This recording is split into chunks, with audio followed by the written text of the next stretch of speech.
the Music and News FM station of RMN. Sa Cotabato. 90.9. DXNY. Oras mga kasama, 7:41 ng umaga. RMN. RMN News. Diretso Balitang Cotabato. Headlines. MILF Commander patay sa nangyaring pamamaril sa bayan ng Dato Hofer, Maguindanao del Sur. Headlines. Lalaking nagja-jogging pinagbabaril naman patay sa Parang. Headlines. 6.8 million pesos na Cebu na samsam sa 5 sospek na kinabibilangan ng isang babae sa bypass operation sa Lanao del Sur. Headlines. Samantala mga kasama, 2.6 million pesos naman ang halaga ng smuggled cigarettes na sabat sa 2 suspek sa Pigkawayan. Headlines. Granada natagpuan sa isang palayan sa bayan ng Midsayap.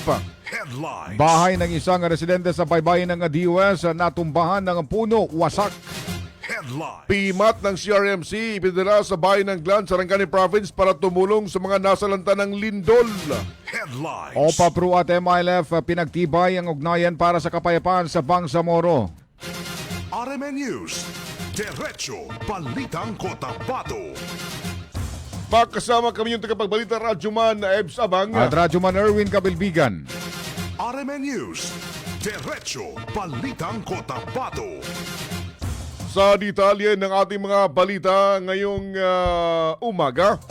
Patay ang isang opisyal ng Moro Islamic Liberation Front makaraang pagbabarilin ng hindi pa nakilalang armado sa bayan o sa kanloob ng kanyang tahanan sa bahagi ng Barangay Tuwayan, Mother, sa bayan ng Dato Hofer, Maguindanao del Sur. Kilalang biktimang si Nguda Abdul Rahim, commander ng 128 Base Command ng MILF. Batay sa paunang investigasyon, pinasok mano ng mga salarin ang likurang bahagi ng bahay at pinaputukan ng biktima gamit amang mataas na kalibre ng armas bago tumakas sa insidente o inaalam pa ngayon ng pulisya ang motibo ng insidente at kung may kaugnayan ba ito sa kanyang naunang o sa mga naunang insidente ng karahasan sa lugar. Samantala agad namang nilibing ang biktima alinsunod sa kagwaliang Islam na dapat mailibing sa loob ng 24 oras makaraang pumanaw. RMN News. Diretso Balitang Cotabato. Nasawi rin mga kasamang isang lalaki matapos pagbabarilin ng hindi pa nagigilalang suspek habang nagsasagawa ng kanyang regular na pagja-jogging sa National Highway sa Barangay Nituan, Parang, Maguindanao del Norte kahapon. Kinilala ng pulisya ang biktima na si Bobby Macapegas, residente ng sitio Miramar sa Poblasyon 2 ng Parang. Batay sa paunang investigasyon, hininalang inabangan ng suspek ang daraanan ng biktima bago ito pinaputukan ng 2 beses gamit ang umano'y kalibre 45 na pistola habang sakay ng isang motorized tricycle. Blanco pa mga pulis sa maaaring motibo ng krimen habang patuloy ang malalimang investigasyon. RMN News. Diretso Balitang Cotabato. Arestado naman ang 2 sospek matapos masabat ng mga otoridad ang tinatayang 2.6 million pesos halaga ng smuggled cigarettes sa isang checkpoint sa ginawang hot pursuit operation sa Barangay South Manuangan, Pigkawayan, North Cotabato, 1:30 ng hapon. Nakilala mga sospek na sina Gadol, 30 anyos, driver at isang alias sa Kadit 18 na sinasabing truck helper. Sa report ng Pro-12, pinara ng mga pulis ang isang truck para sa inspeksyon at dito natuklasan sa loob ng master case ang undocumented cigarettes dahil mabusisi o dahil nabulilyas. Sinubukan tumakas ng mga sospek at nagkaroon ng habulan hanggang umabot sa Barangay North Manuangan sa bayan at dito sila na-corner. Na-recover mula sa kanilang 43 master cases ng burden cigarettes, 950 rims ng Fort Menthol cigarettes at ang ginamit na Isuzu forward truck ngayon sa kustodiya na ng PNP. RMN News. Diretso Balitang Cotabato. Timbog naman mga kasamang 5 individual na kinabibilangan ng isang babae habang 1 kilo ng shabu nasamsam sa drug bypass operation ng Regional Drug Enforcement Unit. Alas 2:20 o alas 2:35 ng hapon kahapon sa Barangay Basak, Malulot, Marawi City, Lanao del Sur.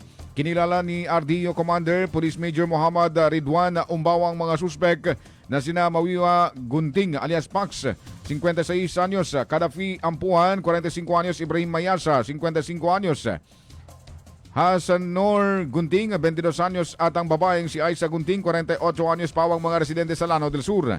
Nasamsam ng operating team sa transaksyon ang isang malaking pakete ng tibag na naglalaman ng hininalang shabu na may timbang 1 kilo na nagkakalaga ng 6.8 million pesos. Bukod dito, na-recover din ang isang color gray Toyota Avanza na may plakang NAU 1598, isang analog cellphone, assorted IDs at iba pang mga dokumento. RMN News, Diretso Balitang Cotabato. Sa dagdag na mga balita mga kasama, oras natin 7:46 na po ng umaga. Natagpuan naman sa gilid ng palayan sa bahagi ng barangay Pudumugan, Midsab, Cotabato, alas 11:30 ng tanghali ang isang explosive o isang granada, isang MK2 hand fragmentation grenade. Sa report ng mga residente, unang nakakita sa kahihina-hinalang bagay at agad itong iniulat sa opisyal ng barangay. Matapos makatanggap ng report, rumisponde ang mga pulis kasama ang tauhan ng 34th Explosive Ordnance Disposal Team kaya upang verifikahin ang naturang report. Sa ginawang pagsusuri na kumpirma isa itong granada na hindi pa sumabog. Agad namang dinala ng EOD team ang granada pa sa ligtas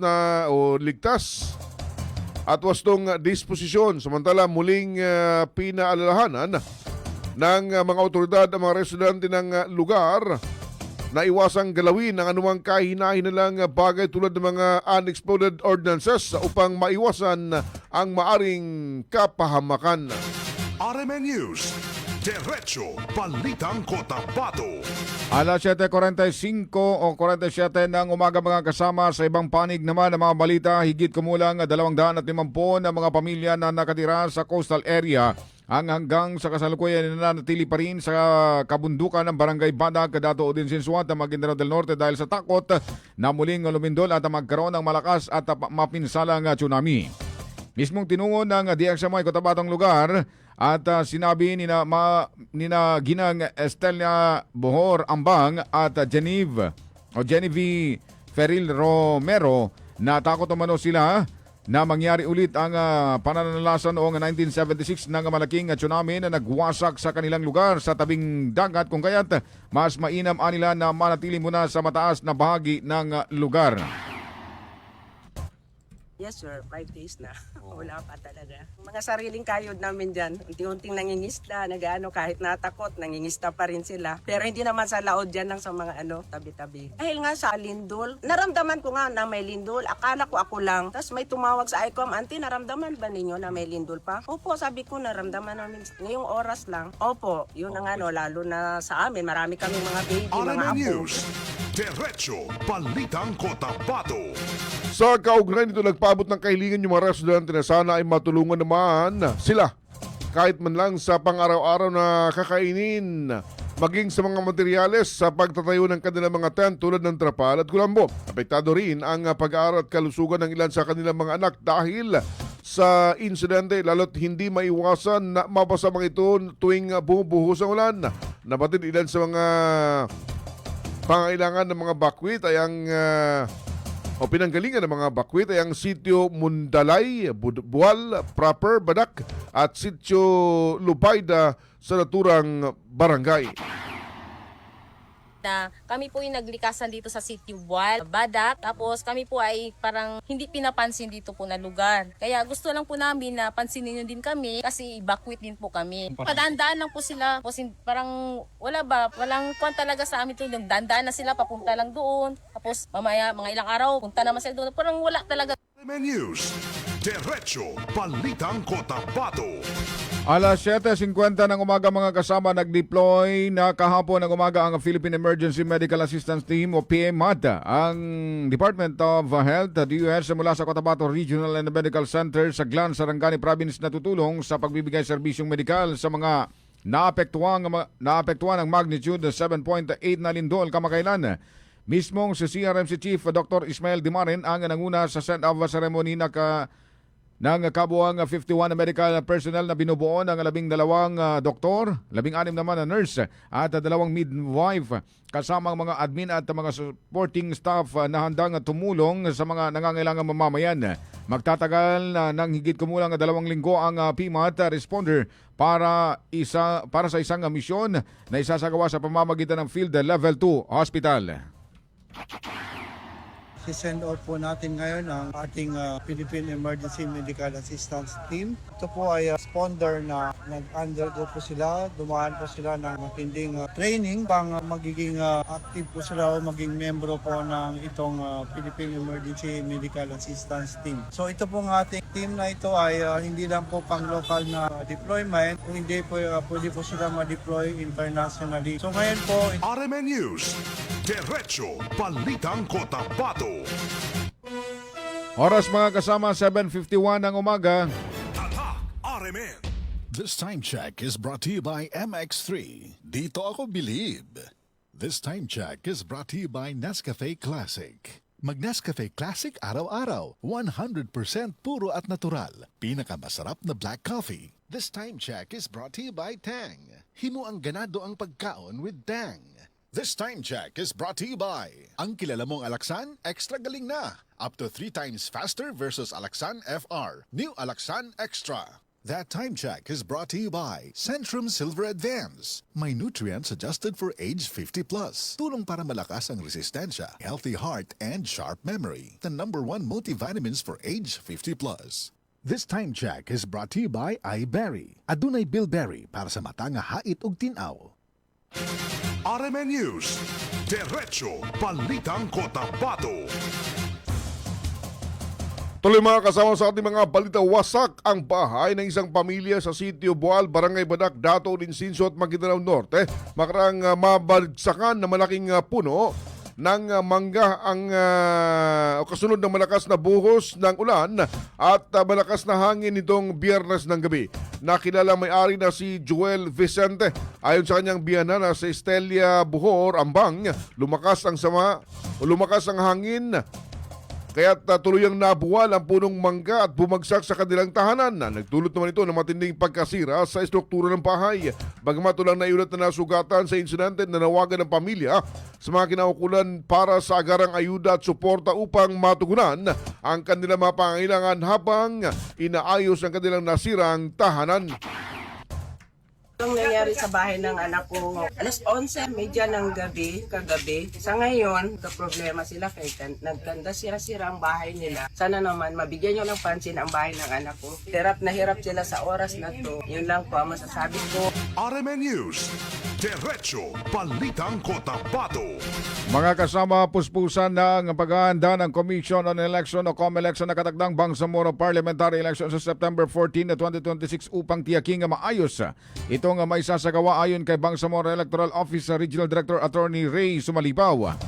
Mayroon na ring nakahandang listahan ng mga electoral board at mga technical personnel na magsisilbing suporta sa operasyon ng halalan habang patuloy ang koordinasyon sa mga security forces at iba pang ahensya ng gobyerno kabilang mga pagpupulong kasama ang Western Mindanao Command bilang bahagi ng pag-aanda para sa seguridad ng nalalapit na halalan.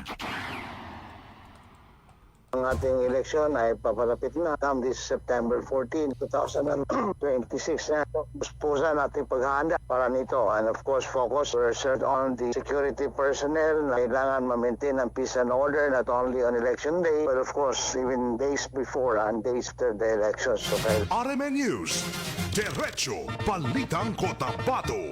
Tiniyak rin ng Commission on Election na sapat ang kasalukuyang pila ng mga security personnel, ngunit patuloy ang koordinasyon sa mga kinaukulang ahensya upang mapanatili ang kapayapaan at kaayusan sa buong rehiyon. Samantala, sinabi rin ng COMELEC na may 10,000 katao ang nakatakdang malingkod sa eleksyon bilang mga electoral board, technicians at support staff.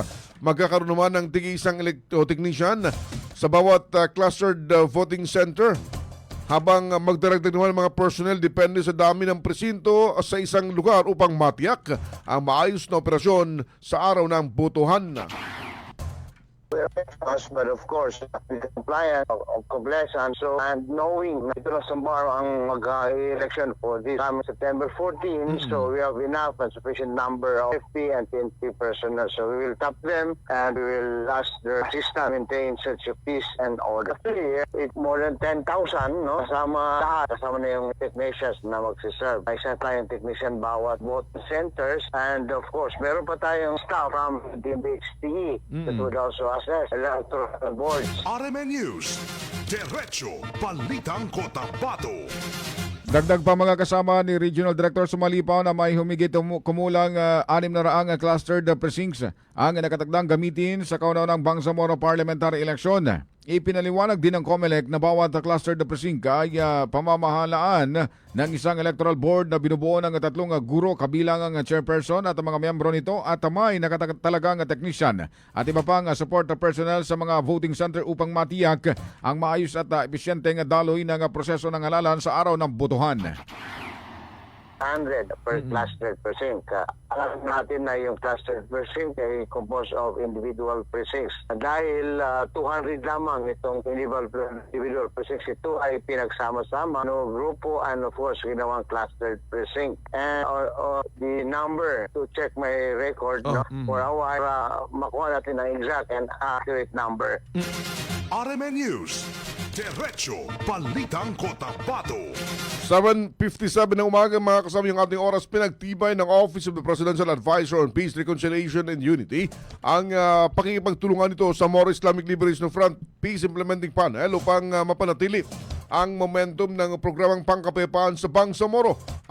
Ayon sa ahensya, mahalaga ang patuloy na koordinasyon ng mga kinaukulang sektor sa pagpapatuloy ng mga hakbang na normalisasyon kabilang ng decommissioning process at iba pang nakapaloob sa kasunduang pangkapayapaan sa pagitan ng pamahalaan at ng MILF. Ipinahayag din ng OPAPRO ang suporta sa paghahanda para sa kauna-unahang parliamentary election sa BARM, kasabay ng layuning maisulong ang maayos na pamahala, kapayapaan at inklusibong pag-unlad sa BARMM. RMN News, Diretso Balitang Cotabato. Alas 7:55 ng umaga mga kasama o alas 7:57 ng umaga. Posibleng magandang balita ang kumakalat na umano'y alhamdulillah na naiposte sa Facebook ng mga taga-suporta ng UBJP ayon kay Moro Islamic Liberation Front the First Vice Chairman Mohagir Iqbal. Dagdag pa ni Iqbal, sa Islam ang mga magagandang biyaya na dumarating sa isang mananampalatayang Islam ay dapat pasalamatan habang sabar o magpakatatag kung problema naman ang kinakaharap. Gayunpaman, hindi pa nito batid kung ano ang punto ng mga kilalang personalidad kaugnay sa kanilang pasasalamat kasunod ng isinagawang voters education sa Dato Udin Siswat, Maguindanao del Norte.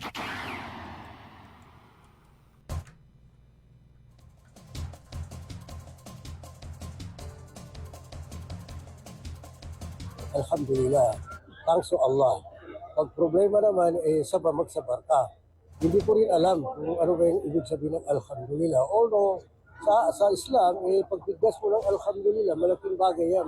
Malaking reward yan. Kaya hintay na lang muna natin kasi napakaraming nag-post na Alhamdulillah. At kahit na ako, pati ako, hindi ko alam kung ano ba magandang balita.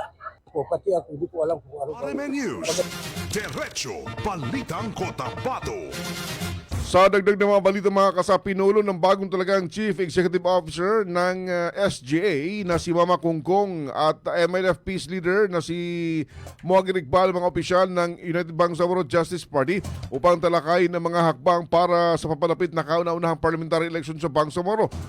Sa pulong na dinaluhan ng mga kinatawan ng 8 munisipalidad ng SGA, mga leader ng MILF at mga opisyal ng barangay, binigyan pansin ang pagpapalakas ng organisasyon ng partido at ang pagpapalawak ng voters education campaign sa mga komunidad.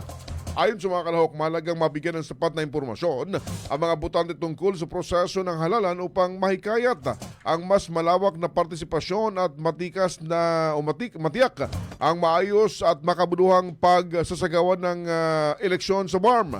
Patuloy namang inaasahan ang pagtutulungan ng UBJP, MILF at lokal na pamahalaan para sa pagkakaisa at mabuting pamamahala sa rehiyon. RMN News, Diretso Balitang Cotabato. Alas 8 na po ng umaga mga kasama, tumanggap ng food assistance ang 462 pamilyang naapektuhan ng kamakailang lindol sa mga coastal barangay ng Kusyong at Badag sa bayan ng Datudin Sinsuat mula sa Bangsamoro Rapid Emergency Action on Disaster Incidents o READY. Ang ipinamaging food packs ay binubuo ng 10 kilong bigas, 10 dilatang tuna at 10 pakete naman ng 3-in-1 coffee para makatulong sa mga residenteng pansamantalang nanunuluyan sa evacuation centers at iba pang ligtas na lugar habang nagpapatuloy ang pag-iingat laban sa posibleng aftershocks. Ayon sa mga opisyal, bahagi ang ayuda ng agarang disaster response ng pamahalang Bangsamoro upang matugunan ang pangangailangan ng mga pamilyang naapektuhan ng lindol at matiyak ang kanilang kaligtasan at kapakanan. RMN News, Diretso Balitang Cotabato. Alas 8:01 na ng umaga mga kasama. Good morning muna sa ating mga viewers. Si Sir Sultan Banjo Mampon Alhans. Good morning. Happy 44th Eagles National Oy, Congress. nasa Metro Manila pala siya. Morning, sir. Siya na rin ang presidente ngayon, sir, ng, kung di tayo nagkakamali, ang elite. Uy. Elite ng Eagles Wow. Club. Congratulations, sir, ha? News, Diretso Balitang Kay Vehar Damahon, morning sa UNDSS. RMN News. Sa ngalan po ng ating mga kasama sa News Center, ngayon Radyoman Julie Mapalao sa digital, RMN News. Radyoman Rick Wadamba sa technical man, Chief Alvin Castillon. Kami yung kasama, Radyoman F. Sabang. At Radyo Man Erwin Kabilbigan, Tatak Tatak Armen. Armen. RMN News, Diretso Balitang Cotabato.